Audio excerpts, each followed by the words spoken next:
Self-love is the new sexy, the podcast devoted to helping you overcome life's most painful and stubborn challenges so you can feel great, have more energy, and live stress-free every day.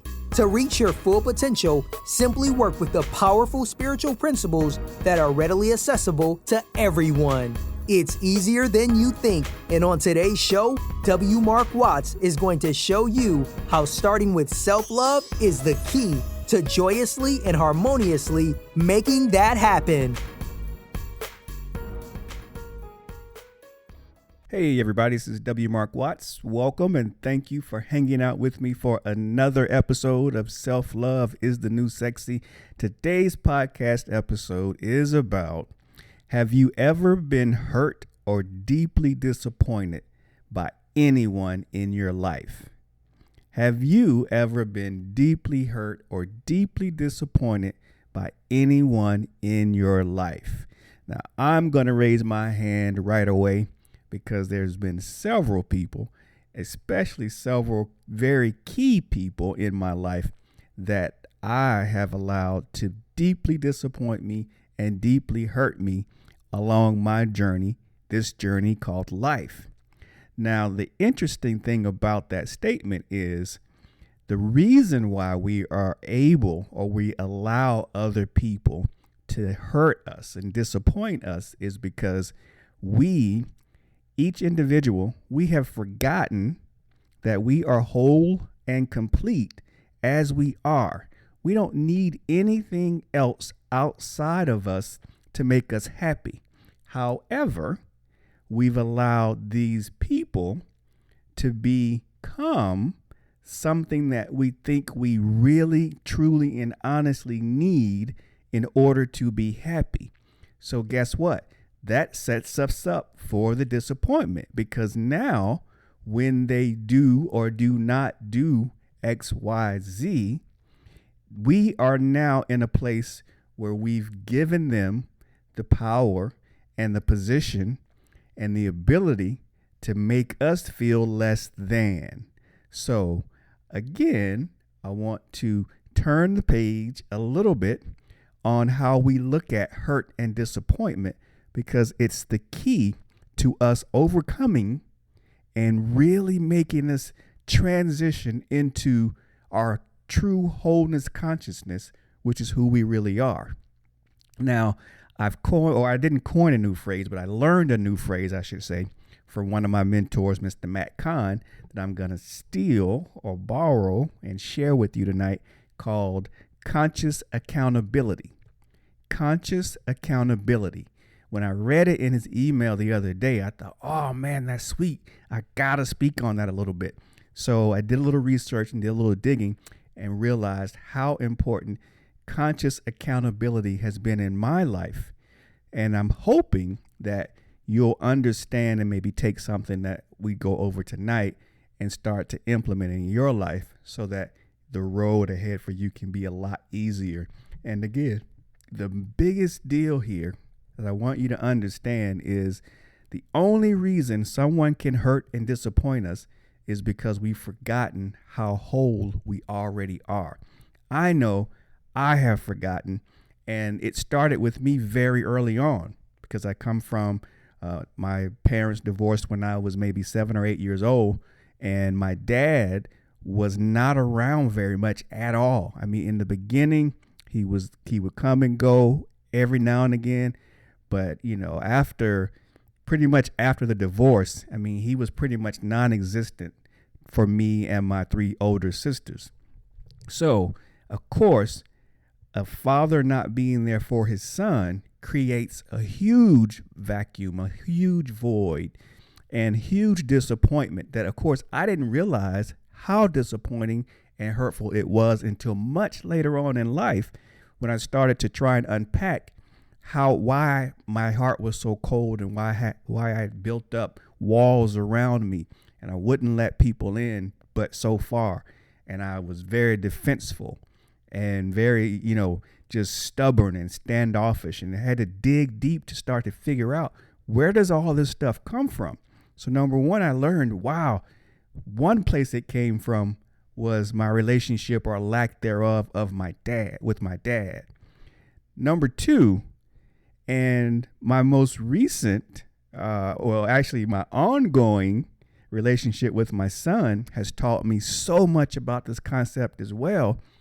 In the fact that, he is such an intelligent, talented young man, had scholarships to play football, college football, but he chose not to. And then the college that he did go to, he decided he didn't want to go to that college anymore. So right now he's kind of in a place of no man's land right now. And he's, not sure where his life is going and what he's doing.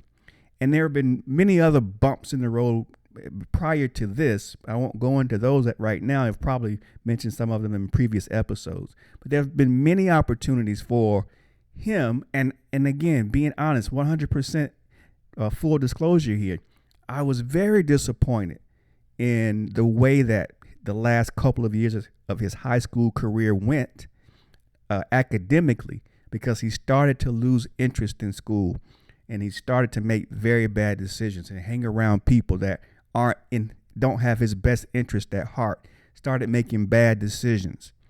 And so I was very disappointed, very upset, all because even though it was under the guise of wanting the very best for my son, which I always will and always want, I was so connected to the things that he was doing that I allowed it to disappoint and hurt me, which told me and tells me that I'm forgetting my wholeness and how I'm connected to everything in this universe, and trusting that life works itself out. Everything is always okay. And that is one of the biggest things that I tell you.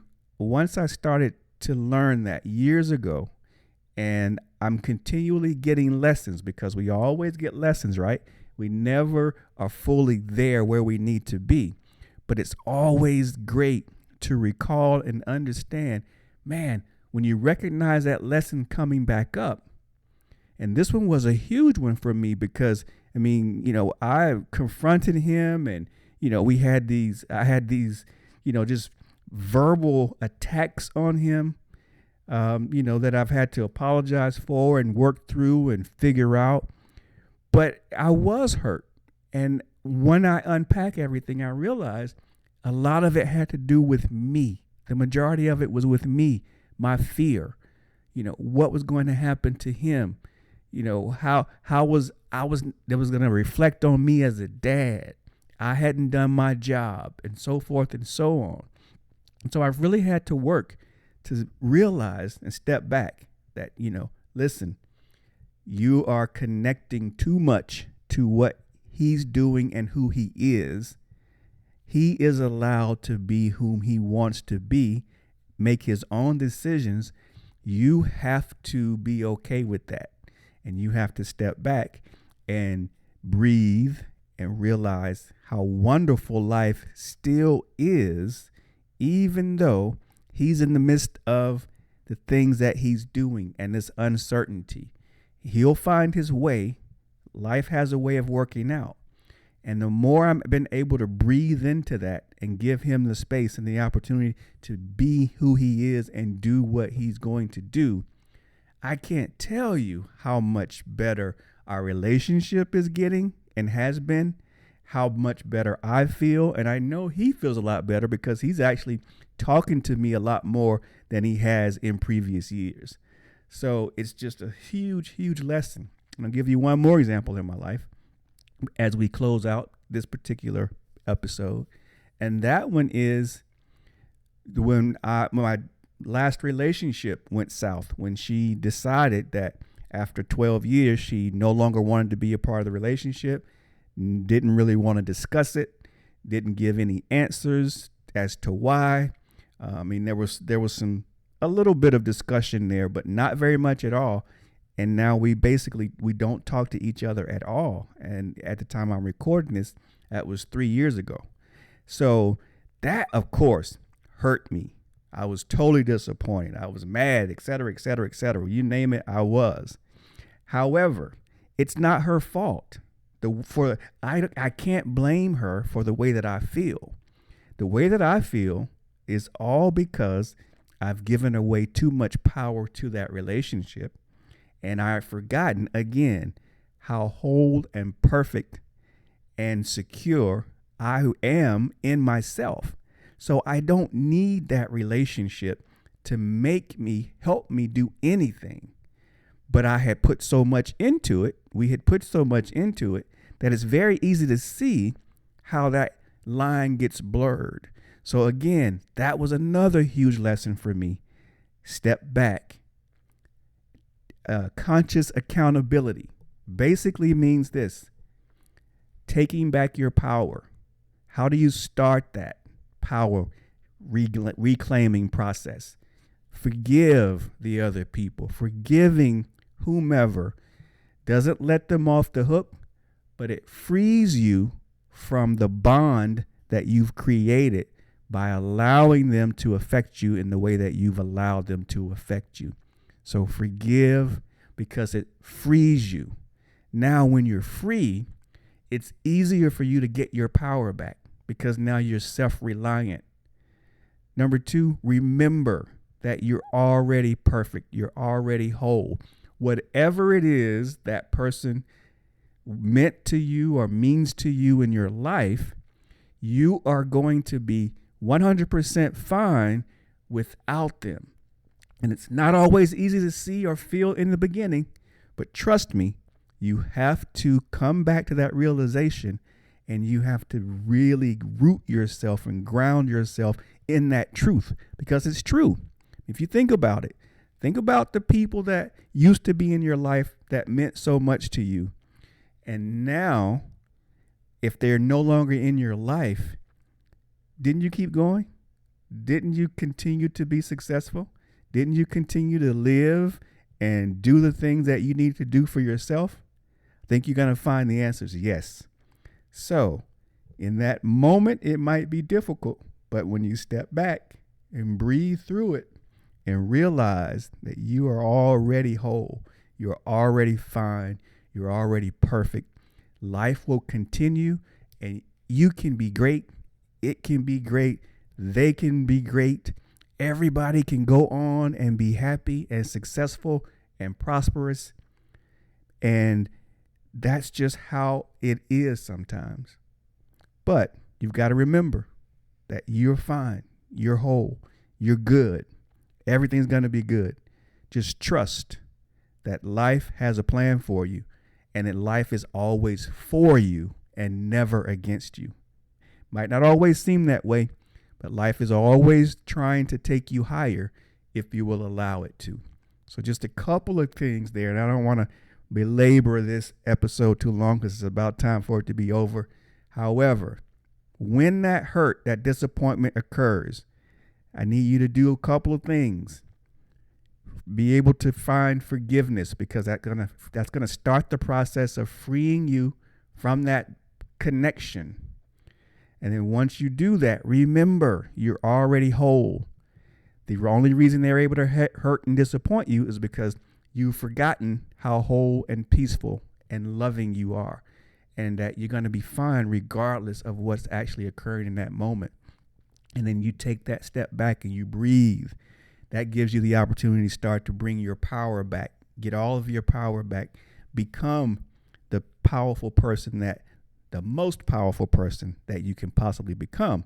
When you're in that space consistently, no one has the ability to bother you, disappoint you, or hurt you without your permission. So I'm going to end there. This is such a good episode. I'll probably do a follow-up to it again. I'll probably do a follow-up at some point with another episode. And just again, remember, if someone hurts or disappoints you, practice conscious accountability. Forgive, breathe, step back, start to take your power back. And you will find that that very next step is the next step you need in order to move toward happiness again. All right, everybody, that's all I have. It's a pleasure being with you as always.